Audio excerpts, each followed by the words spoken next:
नमस्कार, मैं हूं प्रियंका। एनडीटीवी स्पेशल देख रहे हैं आप। गंगापुर सिटी में एक महिला ने YouTube से देखकर मशरूम उगाना सीखा और सिर्फ एक कमरे में मशरूम की खेती बड़े पैमाने पर करने लगी। धीरे धीरे मशरूम उगाने में इतनी माहिर हो गई कि अब ये महिला किसान बीना लाखों रुपए सिर्फ मशरूम बेचकर कमा रही है। बीना की कहानी किसी प्रेरणा से कम नहीं है। गंगापुर सिटी से हमारी ये खास रिपोर्ट देखिए। ऐसी फसल जिसे ना जमीन चाहिए, जिसे ना मिट्टी चाहिए, ना कोई खाद चाहिए। मैं इस समय एक कमरे में मौजूद हूं और आपने कल्पना नहीं की होगी कि कोई फसल ऐसी भी हो सकती है जिसे हम कमरे में पैदा कर सकते हैं। यह है ऑयस्टर मशरूम। दरअसल मशरूम की 200 से ज्यादा प्रजातियां होती हैं, जिनमें ऑयस्टर है, बटन मशरूम है।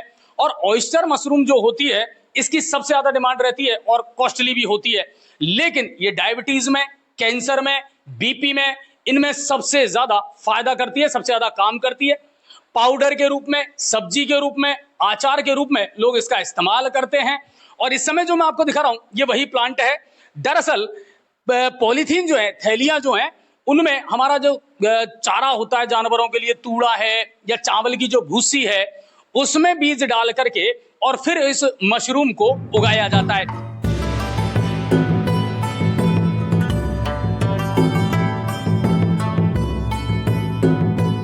कहते हैं जहाँ चाह है वहाँ राह है। क्या कभी आपने सोचा है कि कोई ऐसी फसल भी हो सकती है जिसे न जमीन की, न मिट्टी की, न खाद की जरूरत हो? ऐसी ही एक खेती है मशरूम की, जिसने एक महिला का जीवन बदल कर रख दिया। गंगापुर सिटी के शक्तिनगर में रहने वाली बीना मीणा ने 1 साल पहले अपने घर के एक कमरे से मशरूम की खेती करना शुरू किया था। कितने टाइम से आप इसको कर रही हैं? इसको करने को मेरे को 1 साल हो चुका है।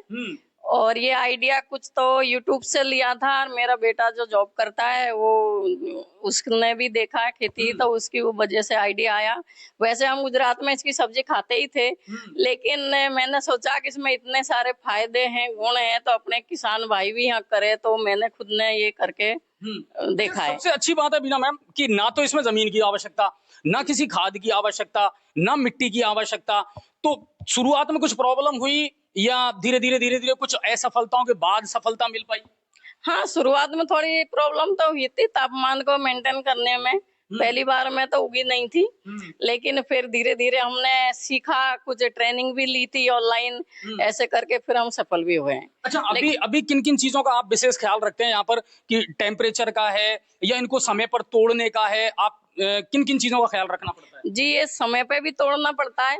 अगर जैसे सुबह तोड़नी है तो तोड़नी है, अगर 12 घंटा लेट हो जाएंगे तो पीली पड़ जाएगी, इसलिए इनको टाइम से ही तोड़ना पड़ता है। तापमान भी इसका बहुत मेंटेन रखना पड़ता है, कूलर चलाना पड़ता है, एसी चलाना पड़ता है, और पानी भी टाइम से देना पड़ता है। इसलिए इसका, वैसे जो किसान खेती करते हैं उससे तो इसमें कम मेहनत है, क्योंकि किसान तो खेतों में पूरी सर्दी अब खेतों में खपाना पड़ेगा वहाँ। हाँ, रात में भी, और गायों की भी टेंशन है। इसमें ऐसी कोई इसमें टेंशन नहीं है, और एक छोटे से कमरे में भी आप इसको कर सकते हैं आसानी से। लॉस और प्रॉफिट की अगर मैं बात करूं, पहले तो मुझे बताइए ये जो क्वालिटी है, ये कौन सी क्वालिटी है? और दूसरी बात कि किन किन चीजों में आप इसका इस्तेमाल करते हैं? जो इसके पत्ते हैं उनका।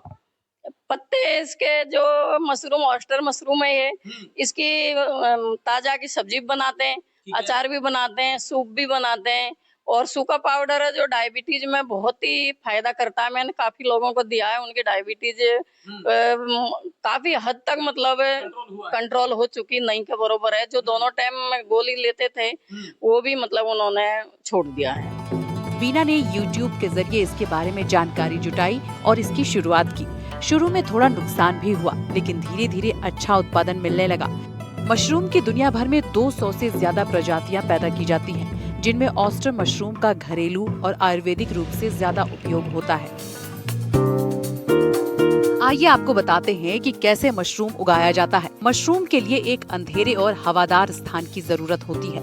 पराली या भूसे से कंपोस्ट तैयार किया जाता है। कंपोस्ट और बीज के मिक्सचर की थैली को 20 से 25 डिग्री तापमान पर इंक्यूबेट किया जाता है। मशरूम उगने पर 15 से 20 डिग्री सेल्सियस तापमान रखा जाता है। 45 से 60 दिनों में मशरूम की कटाई की जा सकती है।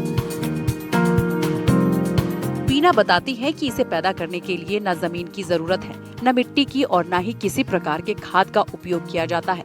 एक छोटे से कमरे में बांस की लकड़ियों से बेड बनाकर पॉलीथीन की थैलियों में गेहूं और चावल की भूसी भरकर इसमें बीज डाले जाते हैं। भूसी में नमी का इस्तेमाल करते हुए मशरूम की खेती शुरू की जाती है। कौन कौन से ये प्रोडक्ट हैं जिनको आप इससे तैयार कर रहे हैं अभी फिलहाल?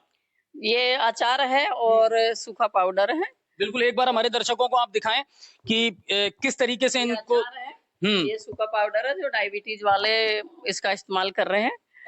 इस पाउडर का ठीक है। जो और अगर अचार की मैं बात करूं तो ऑर्डिनरी जो अपना अचार बनता है सेम उसी तरीके से? हाँ, सेम वैसे ही है। इसकी रेसिपी और अचारों के जैसे ही है। ठीक है। और इसके अलावा और कौन कौन से प्रोडक्ट हैं? अच्छा, एक बात और मैं आपको बता देता हूँ। देखिए, टेम्परेचर वाली जो मशीन है, घड़ी जो है, उसका भी उन्होंने अभी अंदर देख रखा था। 29.7 डिग्री सेल्सियस तापमान जो है वो वहां देखा गया था, और लगातार ये जो घड़ी है वो वहां रखनी पड़ती है ताकि टेम्परेचर मेंटेन किया जा सके। तो ये जो प्रोडक्ट हैं आपको नजर आ रहे हैं, इनको बाकायदा पैक करके, और ये देखिए ये डिब्बे पैक करने के हैं, पैकिंग के लिए है ये। बिल्कुल। और देखिए, मैं आपको दिखाना चाहूंगा, ये तोड़ा गया उसी स्थिति में है। हाँ, है ना, इसको तोड़ करके। हाँ, और तोड़ अब के ताजा, तो ये तोड़ के रखी हुई है ठीक है। और फ्रिज में रखी हुई थी। अगर इसको टाइम से नहीं तोड़ते हैं तो ये पीली पड़ जाती है, इसलिए इसको टाइम से तोड़ के रखना अभी ये पड़ता जो पैकिंग है कितने किलो की है? है। ये आधी किलो का। आधा किलो का है। हाँ, 500 ग्राम का। अब इसको आप जब तक चाहे इस्तेमाल कर सकते हैं फ्रिज में रख करके? हाँ, करीब 8 दिन तक इसको फ्रिज में रख के इस्तेमाल कर सकते और डायरेक्ट इसी तरह फिर इसकी सब्जी बनेगी? हैं। हाँ, डायरेक्ट इसी तरह इससे। बीना कहती है कि इनमें किसी प्रकार के नुकसान की कोई आशंका नहीं होती, लेकिन तापमान को नियंत्रित करना बेहद जरूरी है। बीना ने अपने कमरे में तापमान को दर्शाने के लिए एक घड़ी लगा रखी है। साथ ही कूलर की व्यवस्था भी की गई है ताकि कमरे में न्यूनतम 20 डिग्री और अधिकतम 30 डिग्री तापमान नियंत्रित किया जा सके। शुरुआती असफलताओं के बाद आज हालात ये हैं कि बीना मीणा इस मशरूम के जरिए घर बैठे ही अपना व्यापार चला रही हैं और मशरूम के विभिन्न उत्पाद बेच रही हैं। बीना वर्तमान में अपने घर से सब्जी, अचार और सूखा पाउडर बेचती हैं, जो डायबिटीज, गठिया, एनीमिया जैसी बीमारियों में कारगर सिद्ध हो रही है। बीना के मुताबिक मशरूम का बीज लगभग 120 रुपए किलो के भाव से जयपुर से वो मंगवाती हैं और एक थैली में लगभग 3 महीने तक उत्पादन होता है। बीना इसका अचार 600 रुपए, सब्जी 200 रुपए और पाउडर 150 रुपए किलो में बेचती है और अब इन उत्पादों की डिमांड लगातार बढ़ती ही जा रही है। आप यहीं से लेकर के जाती हैं बीना मैडम, यहाँ से? हाँ, यहाँ से लेते हैं। तो आप सब्जी के लिए, अचार के लिए किस हिसाब से लेकर के जाती हैं मशरूम को? नहीं, हेल्दी के लिए लेते हैं और टेस्टी भी लगता है, इसलिए हम सब्जी बनाते हैं। अचार भी लिया है आंटी। अच्छा, परिवार वाले खूब खाते हैं, टेस्टी सब लगती है? बच्चे भी खाते हैं, सब लोग खाते हैं। अच्छा, कौन कौन से प्रोडक्ट है जिनका आप इस्तेमाल कर चुकी हैं? जैसे अचार भी इसका बनता है, पाउडर भी है, सब्जियां भी डेली आप बना सकते हैं? अचार और सब्जी में यूज ले दोनों आप चुके हैं। इस्तेमाल हाँ, दोनों इस्तेमाल के लिए। मशरूम की खेती से बीना ने दूसरी महिलाओं को भी प्रेरित किया है और ये एक ऐसी खेती है जिसे घर में रहने वाली महिलाएं भी आसानी से कर सकती हैं, क्योंकि मशरूम हेल्दी भी होता है और खाने में स्वादिष्ट होता है। इसी के लिए लोगों के बीच मशरूम की डिमांड खूब बनी रहती है। साथ ही मशरूम उगाने के लिए बस थोड़ी सी समझ की जरूरत होती है, जैसे तापमान जैसे फैक्टर को समझना। इसके लिए सोशल मीडिया और सरकार द्वारा चलाए विभिन्न प्रकार की ट्रेनिंग प्रोग्राम को भी ज्वाइन किया जा सकता है। Bureau report, NDTV Rajasthan.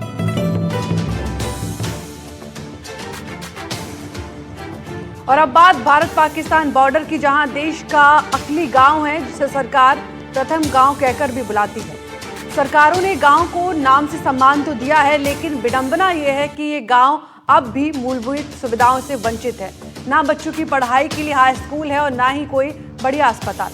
बुनियादी सुविधाओं की कमी की वजह से बड़ी संख्या में लोग यहाँ से पलायन कर चुके हैं, लेकिन कई लोग ऐसे भी हैं जो अब भी इस मिट्टी से जुड़कर रहना चाहते हैं। वो सरकार